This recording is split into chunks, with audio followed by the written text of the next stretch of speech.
So here we're talking about how Hashem is the only cause behind causes. It's actually an interesting concept because, you know what, let's do it inside because I'm going to do it injustice. I'll just say as an intro to this, he's going to talk about the idea that while we need to contemplate and what Hashem does, understand that we can't understand. But if we have our eyes open to see, if we do observe, it's actually pretty wild. Okay. Because someone here, he says in the second paragraph, so we have an obligation to, okay, let's just do it inside. Chabal. Who wants to take it away?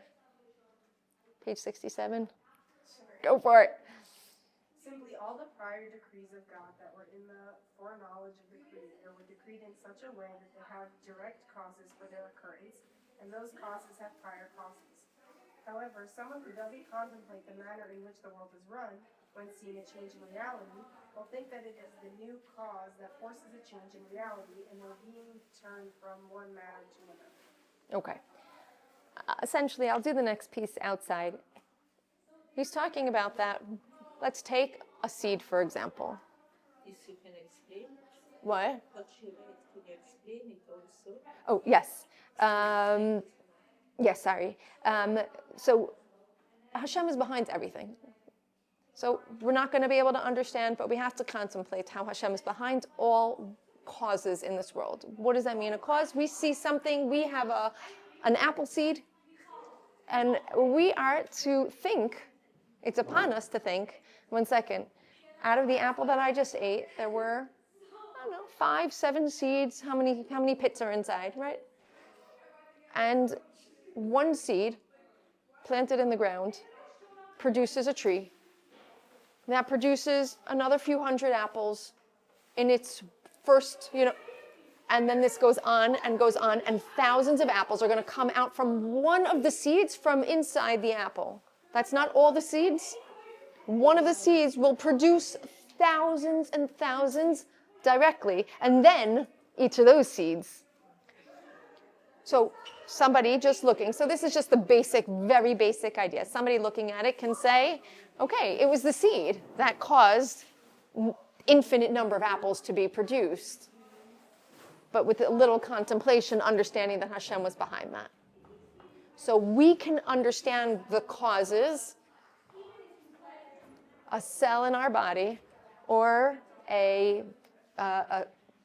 is now producing, a seed is producing a person made of so much. And that produces generations and generations. So you can say, scientists can say, well, the cause is a seed. But when you're understanding, hold on, you contemplate it a little bit, Hashem is behind it all.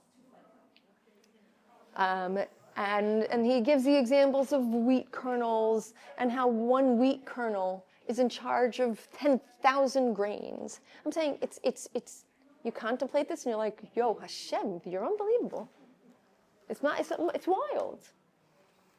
But again, we have to have the knowledge to turn to the source. Okay. Anything else that I wanted to mention here? Okay. And anything any changes that do happen, Hashem is behind the changes. So again, Hashem is behind everything, whether it's people, agriculture, or everything. Awesome. Okay. Define the question further. Nachon, say more. People have a right to choose how they interact with you, and so Hashem is still the cause, but that person is also still making a decision to give you a smile or give you a frown. I'm debating if I want to answer you now because it's going to I'll answer it now, but we're going to get to it much more inside. All of this comes down to the same concept over and over. We can I'll answer that a little more directly. At the end of the day, I'll give you an example. I just gave the girls the same example, yeah? I was, when I arrived, or maybe I shouldn't say this publicly. I always forget that there is a piece on me that's being recorded. Okay, beseder, I'll say it because it's tachlis true. Yeah, I land, and my husband was going to pick me up, and I arrived early. My flight arrived early, so I called him from the airplane to say I landed. Sweet boy, he works American hours, so when my flight arrives, instead of 6 a.m. is arriving before at 5 or whatever, of course he's not going to be up. He didn't check the flight time while he was sleeping. Okay, so I call him, and then I call to say, I landed. Okay, and then as I am finishing passport control and walking towards the luggage, I call him again. He says, yeah, I'm leaving. I know I left already. That's what he said. I left already. I said, left already meaning that you're in the driveway. You got in the car. That's how you... And he said, yes. Okay. So I'm at luggage. I know it takes 40 minutes from Ramat, 35 minutes. I drive a little faster, but... Seder. So I'll wait. I'll call the Seder. Kilo. Now, my luggage was... I saw the people that I checked in with, and their luggage came out. I'm talking to them, my luggage is not coming, whatever, I'm just schmoozing with them, but then they're leaving, because why should they wait around? So I'm not schmoozing with Jen. So they go, and I'm waiting for my luggage, and Mom's just not coming. Priority schmiority, where's it come? Where's my luggage? Then I call my husband, don't worry, how far are you? He says, I'm still 20 minutes away. I said, okay, so my luggage isn't going to come for another 20 minutes. Meaning, if my luggage would have come first, when all the other priority luggage came, as what would have happened? Rob, you made me wait. I could have been home earlier. I could have been, but because of you. Because you overslept. I mean, whatever, right? We could come up with all the you should have known. And then what? Hashem's I'm going to remind you, I'm going to let you know ever so sweetly and gently, it has nothing to do with him. I'm keeping the luggage just so you don't get upset at him. It was the same thing. I was going to get my luggage at the same time no matter what. One, I could have been upset at my husband for being late. Hashem so willed it. He tried. He wanted whatever. So that's the other side, right? That's the other piece of Hashem letting me know it's going to happen no matter what. Now, there's our part of doing our hishtadlus. So then there's the flip side, right? Actually, the converse. I can try all I want. Hold on, give an example. I feel like I have this all the time. I should not have to work this hard for an example. We all know how many times we try to be on time for things. And sometimes we get there, whatever, even today, whatever, it's always. Sometimes we try and it doesn't work, or sometimes we try and we fly, right? I always say, traffic, by the way, is all asher yatzar bracha. Because the same way things are open and closed, traffic open, close, Hashem makes it open, close when he wants. It's literally the same thing. He can open channels or close channels. We have to do our part. We're going to get to this much more of how Hashem insists that we're involved in the process. And he's going to get to it. How does that work out with parnasa, picking a profession? We're going to get to all of that. He wants our direct involvement, but at the same time recognizing it's from Hashem. We're going to get to, in 2 seconds, we're going to get to Melech Asa, who had a foot disease, yeah? In Divrei Yamim. And he turned to the doctors to heal him, and it actually says that he didn't turn to Hashem. Now, there's no problem with us turning to doctors, but recognizing Elama, the doctors from Hashem. So he was punished and he died. Meaning, we're allowed to go to doctors because they are the hishtadlut of this world. They have a job, Hashem sending them to move the chess pieces in our lives. But who's in charge of the doctors? Who's in charge of what wisdom they have, right? All these pieces there's so many levels and layers to this, but when we get to the basic knowledge of Hashem's in charge of all of that. Hashem's in charge of us. as much or as little hishtadlus as I put in, Hashem is in charge of the people that we say like the stick. We had a joke and it wasn't a joke. I went through a time, Erev Shabbos, where, okay, and I'm sure nobody, this is just me, but, it gets a little stressful, Erev Shabbos, and you just finish washing the floor and something spills, and somebody else decides to cook something and they spill on this counter and you just finished washing it up, and so my husband one time said, just remember, they're the stick, the kids, whatever, the spill, it's the stick, meaning who's in charge of the stick? Hashem. Hashem is behind, and somebody's holding a stick. Who's holding the stick that hits? It's not the stick's fault, it's the person who's holding the stick, right? So we had a thing, I told Rob, so when you see me starting to get upset at the kids, or starting to, just say the one word, the stick, right? Like the rod. Until he used it too often. And I was like, okay, forget it. But that's it. When you're recognizing it's the hand that's holding the stick, not the stick, you realize there's no point in being upset at the stick. The kids are just Hashem's expression, as is, Anyway, we're going to get to that much more. I just was, planting the seed. Okay, so now let's go on to the second intro. Is there anything else here? No. Okay. The second intro, which is now, oh wait, maybe there is more that I want to say. Oh, there is more that I want to say on this, still on the first one. So here, by the way, on page 69, he's talking about how you might try and speed things up, slow things down, understand Hashem is in charge of all of that, all the matters of this world, except he mentions, except Yirat Shamayim, right? Kol bidei Shamayim chutz mi Yirat Shamayim. That actually we have complete control over, but otherwise Hashem is in charge of everything else. And then one of my favorite psukim, I love, on page 71, where he says, Ki gavru Shamayim ha'aretz, ken gavru drachai midrachechem, u'machshavotai mimachshavotechem. Just the same way the heavens are so high up, so are my ways, so are my Hashem's ways higher than your ways, and my thoughts higher than your thoughts. We ultimately can't understand. And it's not like, okay, so then I'm never going to know. No, I'm okay with not understanding because I'm trusting the one who's in charge of them.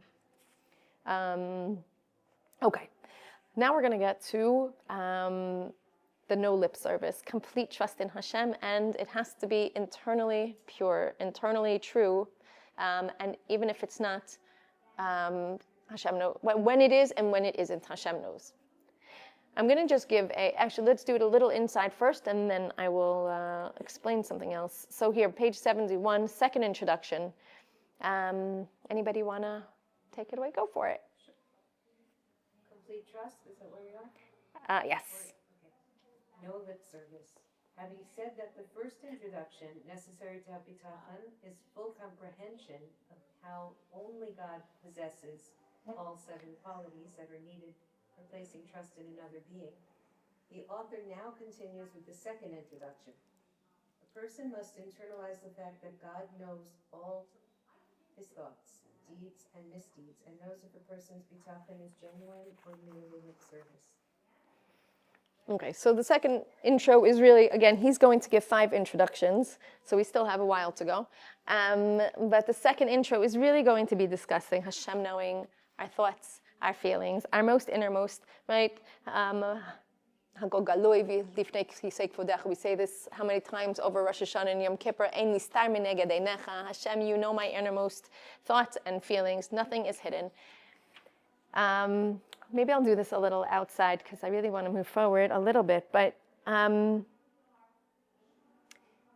actually just share this just because it was the purest experience. I just came back this morning from America, and was it yesterday? Whatever, just recently I met with somebody there who's going through a horrible, horrible divorce, like really, and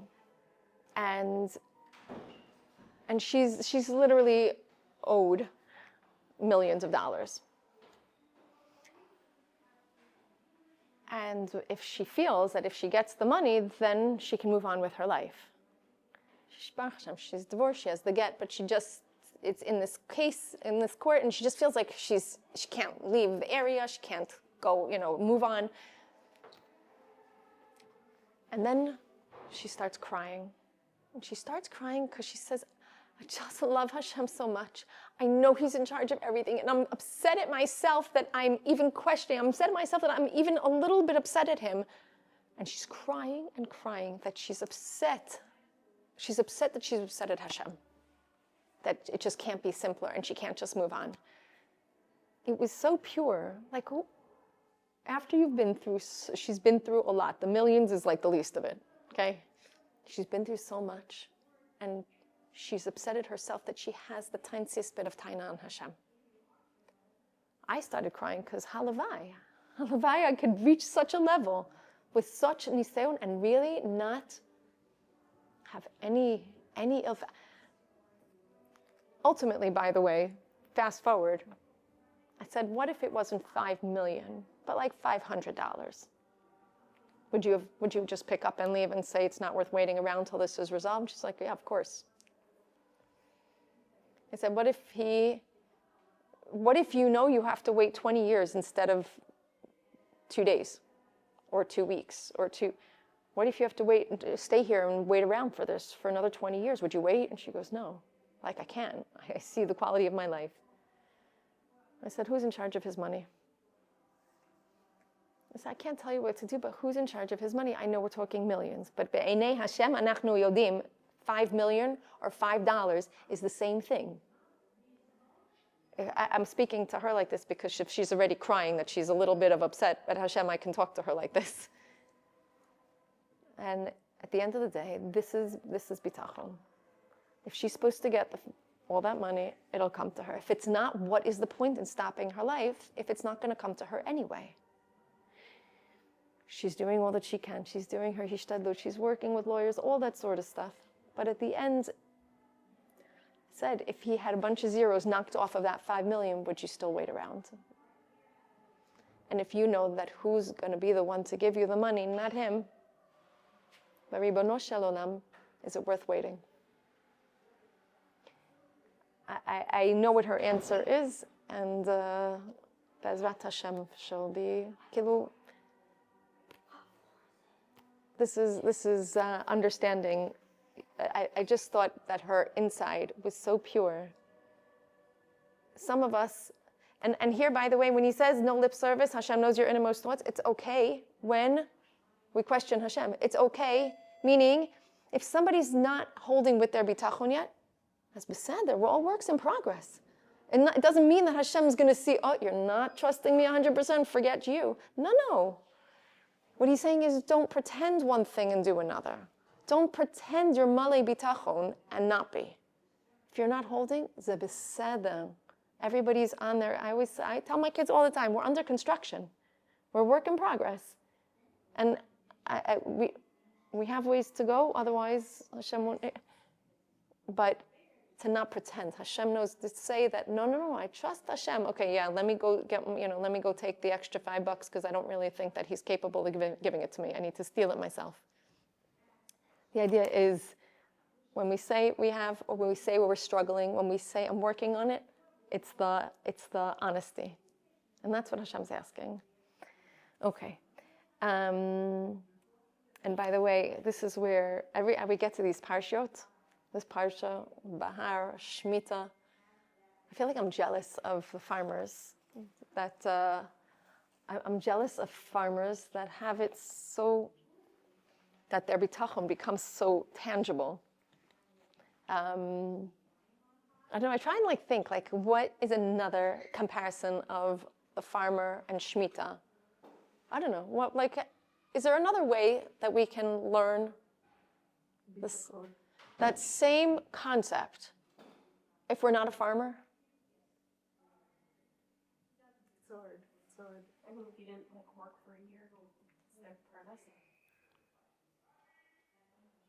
I'm saying, is there anything else? Meaning, I understand we're all working on it, and this is the whole point of it. But this is, Hashem is saying, Shnia, take a year off. Not 1 day of Shabbos, which, again, we can't belittle that because back in not so long ago, when you didn't work Shabbos, it meant you lost your job, right? These are people that taking the one day off was actually no parnasa. And they had to keep every Sunday, had to go find another job again. I mean, this also existed. But for farmers to take a year, and not only to take a year, not even preparing for after the year, and then to say, don't worry, I got your back, I'm taking care of you. Okay. They are the example, they are the mamash, the dugma of the kotel. They are mamash, the dugma of what it means to be malei bitachon. And Hashem promises a reward, and they get it. I don't know, there wasn't recently a bar mitzvah boy who insisted, or somebody who insisted that his father keep Shemitah, and now he's like the Shemitah, because he saw the bracha, the shefa bracha. My God, I wish I would have looked it up before, but I don't know.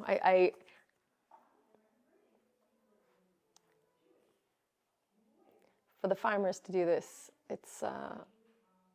I know now agriculture is like a different level. There's irrigation systems. Hashem has taught us this year, irrigation systems, irrigation. Look, I'm causing fires, I'm destroying half your crops. Last, a couple of years ago, balloons constantly. His ways is still letting the farmers know I'm in charge of your, regardless of technology. But I don't know, the farmers to see it so clearly, but this is what it means to be a Baal Bitachon. And what does it mean? Because what does Hashem want them to do during that year that they take off? What are they supposed to do? Go sit and learn. Bitachon is not supposed to be, I'm just, shlach al Hashem yahavcha, v'hu yichal kalecha, throw it on Hashem, and that's it. Bitachon is about, I'm not worrying about it, because I know Hashem's got my back. I know Hashem's taking care of it, so why should I worry? Now, panui lizman, I have time available to focus on my spirituality. That's the whole idea.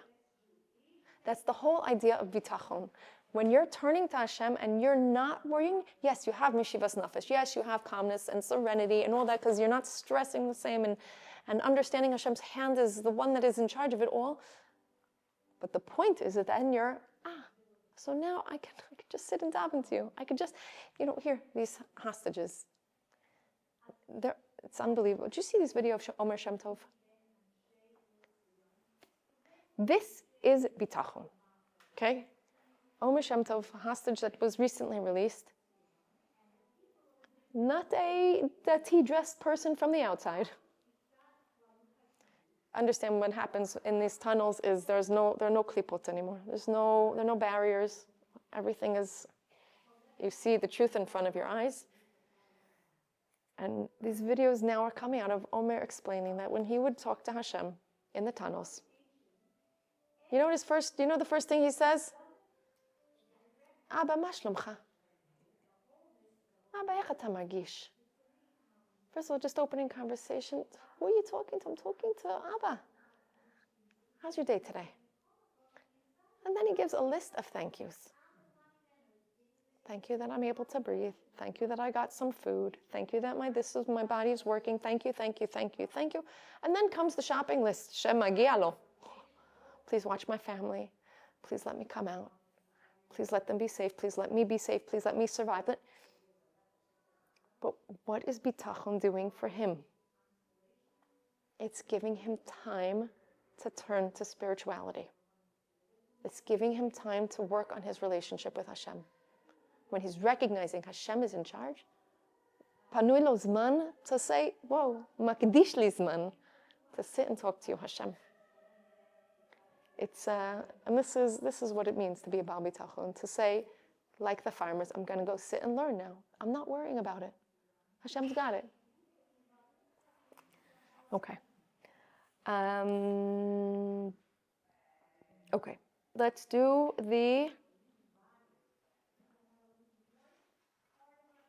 to exclusive trust in Hashem, the third one. Actually, this is a little shorter. Of really just saying, actually, this is an important one. When we have multiple people that we count on, a minyan. You ask a bunch of people, are you coming? And what happens? It's very hard for them to make a minyan because everyone's assuming the other one's going to show. When you say, you, not is anybody going to, but can you do that? Are you going to come? Okay, you're number 7. Okay, you're going, right? If everybody, that's like the tafasta maruba lo tafasta. When you think there's so many people that are going to do, then ultimately it doesn't happen. But also what happens is that when you think that other people are taking care of it, who are you missing out as the one that's actually taking care of it? You think other people are taking care of it, it's not, you're forgetting that it's actually Hashem that's taking care of it. So there's both pieces of remembering. Well, let's focus on the second one first, and we're going to come back to the first one afterwards. But this idea that knowing that don't count on all of Hashem's messengers and that he's sending for the journey, again, the stick. It's not that. It's turning to Hashem. And this is where here he brings down Melech Asa, who, when he had that foot injury, and he counted on the doctors to heal him and not Hashem. Again, Hashem sends the doctors. We're supposed to have doctors. This is the way of this world. He wants us to turn. He's sending them for our refuah, but recognize their kohot only come from Hashem. Okay. Okay. Here, let's do page 76 together because this was the other piece. Somebody wants to just do. But then each one is separate whole, and then realize what? That was one example of when you're counting on so many different people to do it, not one person is going to own it up. Not one person is going to say, meaning they think that other people are going to take care of it. Somebody else is going to take care of the job. I don't have to do it. Somebody else will show up. With Hashem ultimately, this is something else we're going to get to. Hashem ultimately says, oh, you want to count on them? Gesundheit, go count on them. You think they have the control? And that's what happened with King Asa. Hashem says, you think the doctor is the one that is going to give you? So turn to him. Besader, Gesundheit. You understand? But who's taking care of him? Right? If you're not recognizing that and you're counting on the others. So I shouldn't give the whole to everybody? No, that you have to say specifically. I'm counting on you. But that's about the minyan. That was maybe not the best example. It's like when they say when something bad happens and like someone has to call 911. You're not supposed to say, someone call 911. You're supposed to point at a specific person and say, you call the ambulance, because then they're going to do it. Exactly, for sure. That is exactly, yes, a very clear example. But Hashem does not want us here. K'mo she'amar, this is Yirmiyahu in the middle of 76. Avur ha'gever asher yiftach ba'adam v'sham basar zar'o umin Hashem yasur libo. Cursed is the man who relies on man. Cursed is the man who relies on man and places flesh as his support and not on Hashem. Right?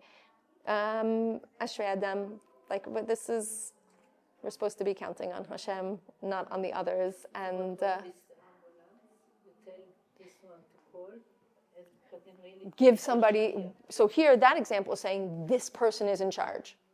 When it comes to in my life, this person, it's not a person, this Hashem is in charge.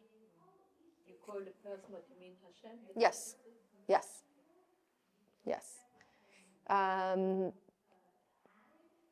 Here, and actually be a little clearer, funny enough, in number 4, in the 4th intro. The 4th introduction. Who wants to do that one?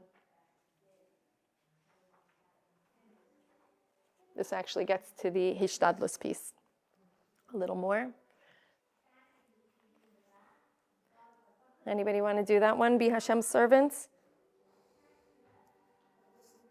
No? Nobody's going to do it? I'll have to do it? Go for it. 4th introduction. The person should pay strong attention and make great efforts to uphold that which the Creator has obligated him to do as part of his service to him, both to fulfill his mitzvot and to refrain from doing that which he has exhorted us not to do, in accordance with his requests. For then the Creator will agree to bestow on him the things for which he relies on him. As our rabbis of blessed memory said, make his will like your will, so that he may make your will like his will. Nullify your will before his will, so that he may nullify the will of others before your will. Okay, so that's Aseh Ritzoncha, Ritzono, make your will, Hashem's will. So first of all, he's just talking about be the best Eved Hashem. And then when you do that, Hashem will take care of you. This is Mamash our Parsha. Im b'chukosai seilechu, follow in my ways, ushmart at mitzvosai, do what I command of you. And then blessings, blessings, blessings. Hashem showers us with brachot. This is in our Parsha. And then, if you don't follow in my ways, you don't do klala, klala, right? But this is, Hashem wants us to follow in his ways. Hashem wants us to be that Eved. And there is this idea of schar v'onesh.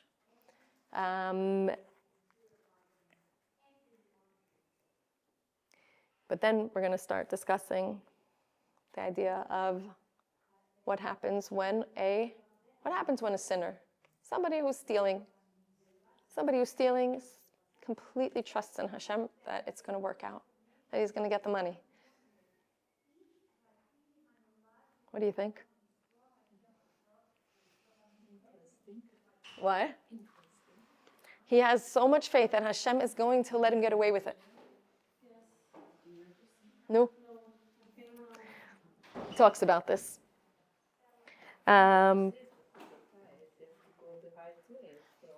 Okay, so you have to be the best Eved and follow the laws, follow the rules, do my mitzvot. Yes, but we know that if somebody counts on Hashem and recognizes that Hashem is going to save me, and I have all the amunah in the world, Hashem is going to save me, save me, save me, and Hashem comes through.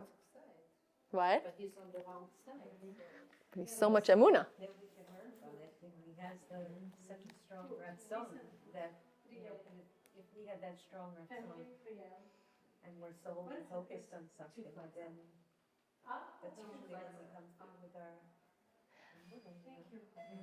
There are actually different opinions. There are different opinions that say he's still actually going to be saved because of his strong bitachon. However, combining with the im b'chukosai telechu, how much is he really trusting in Hashem if he has to steal? If he has to steal, he's saying, well, then right. So there are actually different opinions. We'll hopefully get to more of them inside in the fourth later. But there are different opinions of what this actually means. Are they going to be saved based on bitachon alone? It's possible. There actually is a machloket about it. It's possible. And there are sinners who really count on Hashem, and he pulls through for them. And then you have the opinions of, but they're obviously not the biggest Baal Bitachon. It's not their internal true selves on the outside. And then they start seeing Hashem, and that's when Hashem saves them, and that's when they start turning around and doing better. And there are actually even more opinions about this, but we will get to it. You also say that when you're alone in a situation and desperate, which is if somebody is resorting to stealing, they're alone and they're desperate. They're desperately in need of something. And, those are the times, whatever, personalize it with things in my life too, that, that you turn to your only partner. There's only one partner in this situation. And I don't know, I guess, that's where the strength comes from, belief comes from. There's no one else to turn to, so we internalize that, and we know that that's the truth. We're partners in creation, so there really is never any.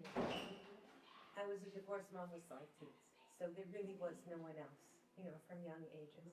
So Hashem was my partner, my spouse, my everything. Like, there was no one around, there was no, community, so to speak. So it was just like, okay, that's the desperation I guess I'm relating to. That's what we turn to, and that's what we talk to. It's my partner, You had the choice to count on Hashem or not. You still did. You think you didn't, but you actually still did. You chose to say, Avivi v'imi azavuni v'Hashem yasfeini, right? You chose to feel that. You could have still not. I want you to understand that you get the credit, like. No, it's true. No, I hear you. I hear what you're saying, because in the situation I felt like there was no one else to turn to. But, you know, And then you wonder, like, why does Hashem do these things? And like, did he really? He had to orchestrate all of this so that I turn to him, to have this kesher? Ma nachnu yodim. But there's the hishtadlus piece. You did take those steps forward, and now hopefully you are feeling his love and you are feeling that connection and the yeshuot of it.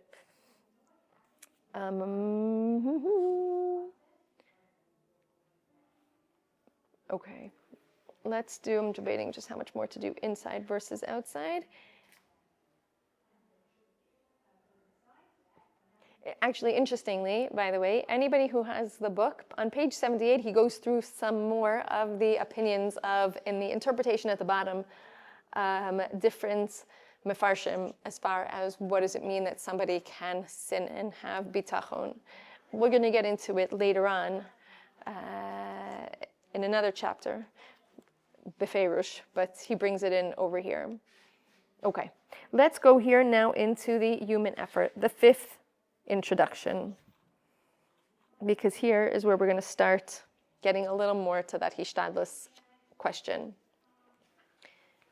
Anybody else? What's your name, by the way? Sherry. Sherry. Anybody other than Sherry, maybe? Go for it. So you can just start from the fifth introduction. The person should clearly... On what page? Oh, sorry. 79. Oh. Human effort. The fifth introduction addresses why, in contrast to animals, whose needs are readily available to them, a person is required to make great efforts to obtain his livelihood and other needs. The fifth introduction. The person should clearly see that the completion of all the matters that come to be in this world after its creation come to be in one of two ways. One of the manners in which they come to be is solely due to the decrees of the Creator, may he be exalted, and due to his desire that these things should immediately come into existence. The second manner in which they come to be is through various means and intermediaries. Some of those intermediaries are immediate, while some of them are remote. Some are revealed and some are hidden, but all of them hasten to complete that which God has decreed should be, and the way they should appear, while God helps them accomplish this. Okay. So now, what are we saying here? Right? Hashem can do things directly, immediately. He's going to bring the example of the lechem. Well, I'll use that afterwards. Hashem can bring about... What? The rain. Perfect. Or he can wait for us to do certain things.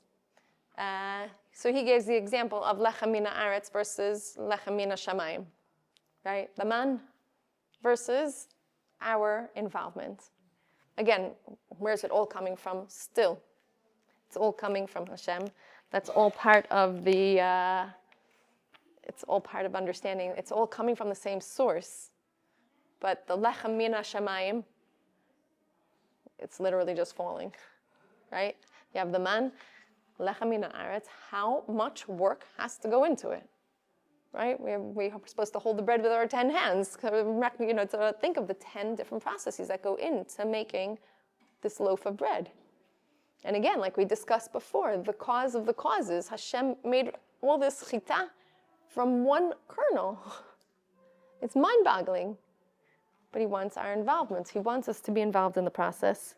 And part of the involvement in the process is recognizing still, even when we're doing it, Hashem's in charge. I always think of these, I don't know, Be'enai, I think of the birkot in the morning. Yeah, we think we just get up and we go to work and we just get dressed, we just put our clothes on, we just put our shoes on, Slicha, who is giving us the koach to do all these things? Thank you, Hashem. That's, I think, my favorite bracha. But Matir Asurim, he's letting us move. He's letting us, Zokef Kefufim, he's letting us stand tall out of bed. All these brachot are recognizing that we are about to start the day, go do the work, to be part of Hashem's process, but Hashem is giving us the kochot, the ability, the means in order to do that, be that partner. Okay. That's when Shabbos, all the melachot you don't do because then you have to think that everything comes from Hashem. I'm sorry, on Shabbos what? You don't do the melachot. So Yeah. The origin of that is that when you are involved of doing, you forget that it's from Hashem. So when you're not doing it, then you think more about it. Yafeh. The spirituality comes more in. Nice rayon. Very nice, thank you. Page 81. Here he's going to give a nice visual example. Go for it. An example of an immediate cause would be the drawing of water from the depths of the earth by means of a pulley in a jug tied to it that draws the water out of the well. A remote cause would be the person who ties the animal to the rope that is attached to the vessel and his moving of the animal that pulls the rope to draw the water from deep in the well to the surface. Then there are those causes that are between the person and the vessels, that are being used to draw out the water, which are intermediary causes between the two matters. They're the animal, the wheels that move each other, and the rope. Any of those aforementioned causes were ruined, the intended goal of drawing the water would not come to be. Similarly, for other actions that come to be, they do not come to be as a result of people's actions or through any other entity. Rather, they all exist due to the decree of God and his preparation of the means through which the action will be completed. As the verse says, to him all the causes have been counted. So Hashem is giving us, he's giving us a visual of the pulley system for the water, or the animals do. But like we said, Hashem is in charge of it all. Hashem gives us the ability. And if one of those pieces are taken out, if he decides this day he's not giving us the koach to, I'm not feeling 100%, I can't go to work. Okay, so it's not going to be through me today. He can decide that. The whole thing cannot happen because of Hashem's will as well. But our job is to go to work. Our job is to be the pulley system, trying to draw the water, and all the pieces involved. Again, your question still stands. We're still going to get to it. And let's get to, and then he has another pasuk from Yirmiyahu, Ki hasiba me'im Hashem. Actually, that was from Melachim. Everything is brought about from Hashem. And if the means were all lacking, then nothing would come to be as a result of the natural activities. The natural activities.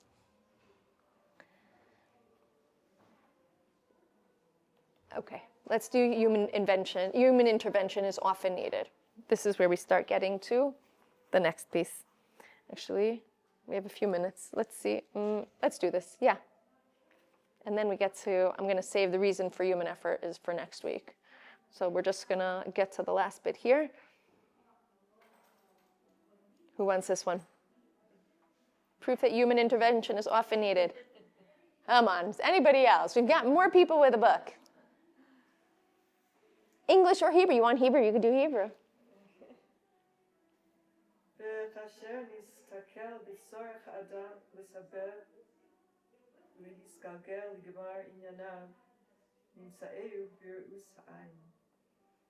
Okay. Do you want me to do the English? Or?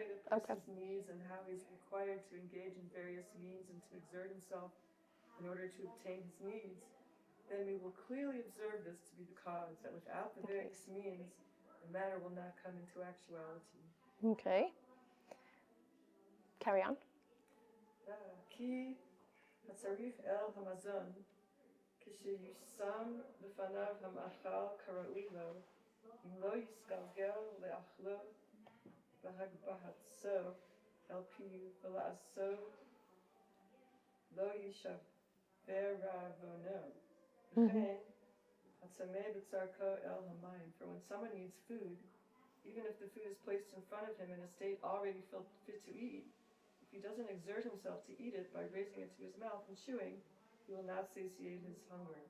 Similarly, someone who is thirsty and in need of water will also need to raise the water to his mouth to drink.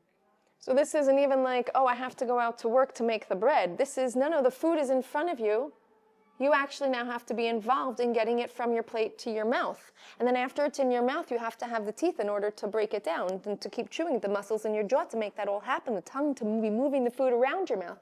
And then, wait, we didn't even get to what's going on inside and the different pieces of the digestive system and every other involvement, you know, there's so much that's involved just for getting the nourishment from the plate to provide my cells, my bones, my blood, my muscles with what it needs. Okay? Same goes for water. This is just the basic of the basic. It just went from a few centimeters. How much is involved? We need to be involved. Hashem wants us to be involved. This is all his gift for us to see the greatness in even a strawberry seed. Oh, we just learned that. Like even a tiny little seed of a strawberry can plant like vines and vines of hundreds of strawberries, you know, or to everything, you know, that we see in the cells of our body and in the greatness of the world is like a gift for us to recognize it. So this is how we started the day, by saying we have to contemplate this. Because if you do, you're in awe. And you're realizing of how much Hashem is doing on a constant basis. And oy vavoy if something stopped. I want to just finish this because there's even she got out of her finishing of the paragraphs. It was on purpose. It was so on purpose, by the way. It's Hashem. Do you want to finish the last two? Top of 83.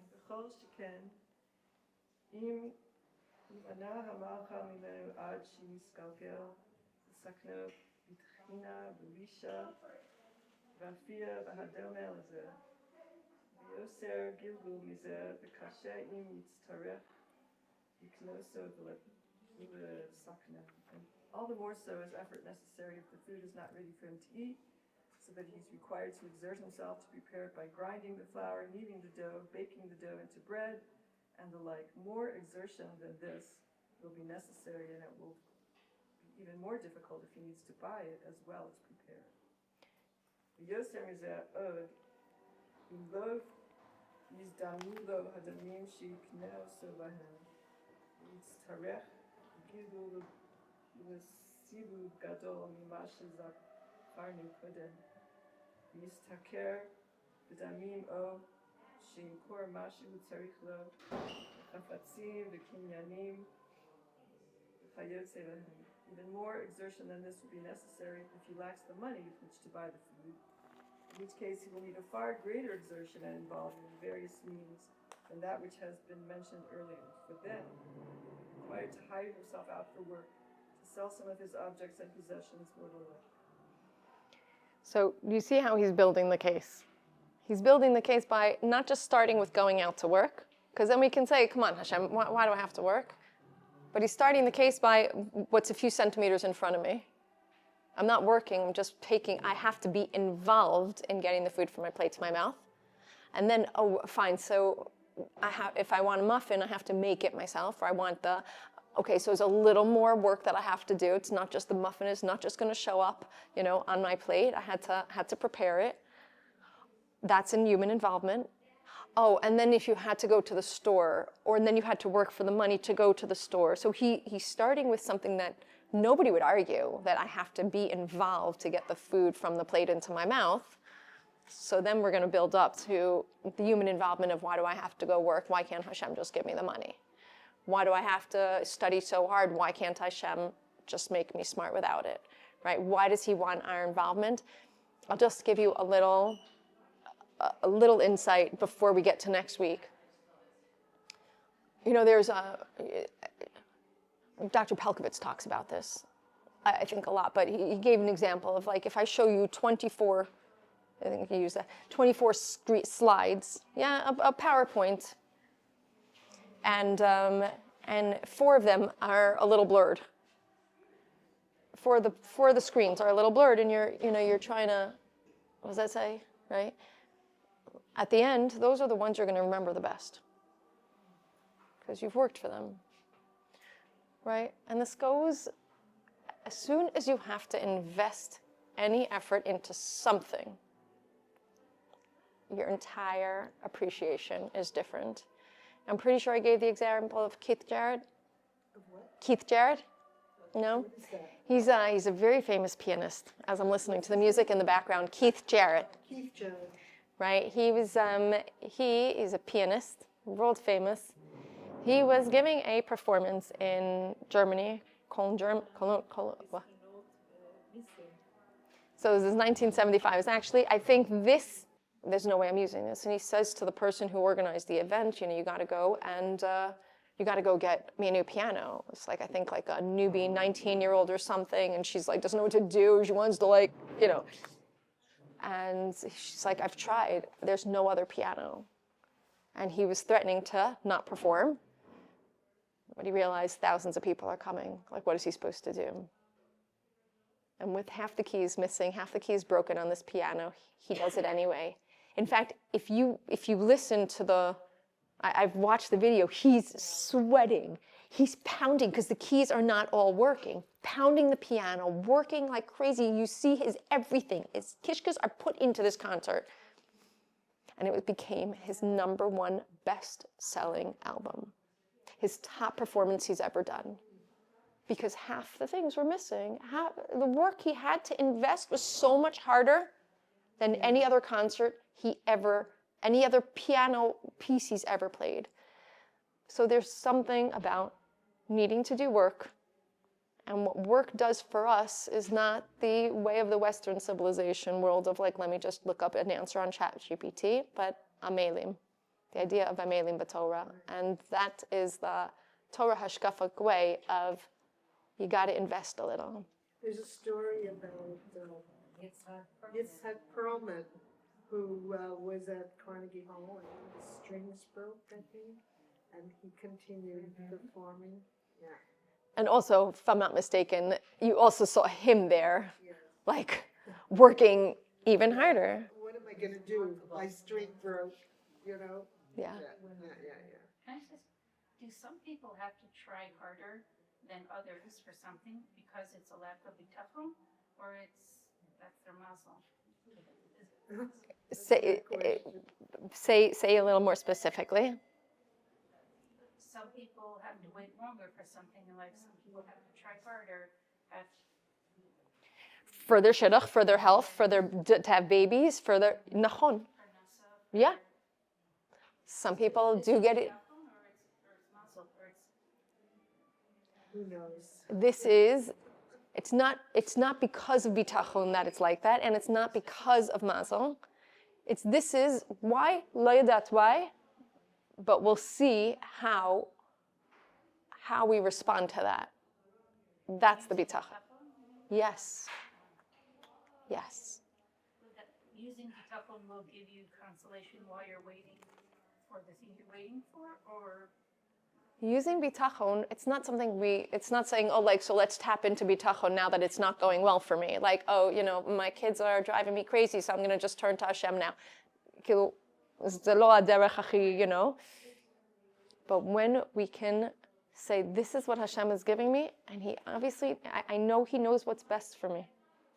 I know Hashem, all those 7 principles, is treating me with chesed, knows what's best, is giving me exactly what I need, when I need, and all the different things that we discussed with compassion he's giving me bidyuk what I need for my tafkid. Doesn't mean for my easy life. For my tafkid, what I'm going to accomplish in this world and the next world, that's what Hashem is giving me. And if we can use our bitachon to recognize that, even if we don't understand, we don't understand why, but we can say, Hashem is making it difficult for me with parnasa, shidduchim, and babies, then this is what is best for me. This is what Hashem understands is what's happening to me for the best for me. Whether it means we're going to turn to him, or whether it means I'm going to daven, or whether it means I'm going to do all these chasadim because of it, that's a different story. The basic bitachon is this is what's happening to me. It's perfectly designed by Hashem for me. Not what happens to that person, not what goes on with that person, and not exactly that one had their babies right away, and that one got their parnas as soon as they applied for the job. They got it. That's what they need. Hashem tailor-made our life bidyuk for us.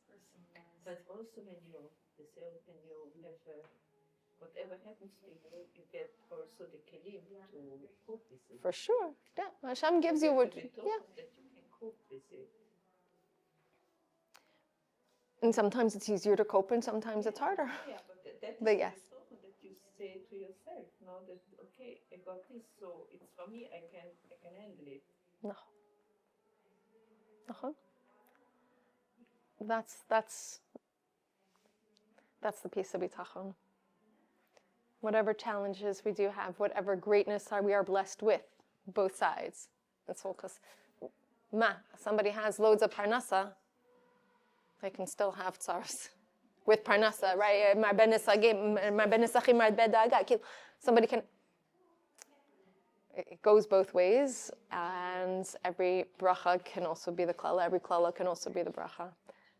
But this is when we understand Hashem is doing it exactly for my needs to be the best version of me, not the best version of them, but the best version of me through this. Let's bitachon.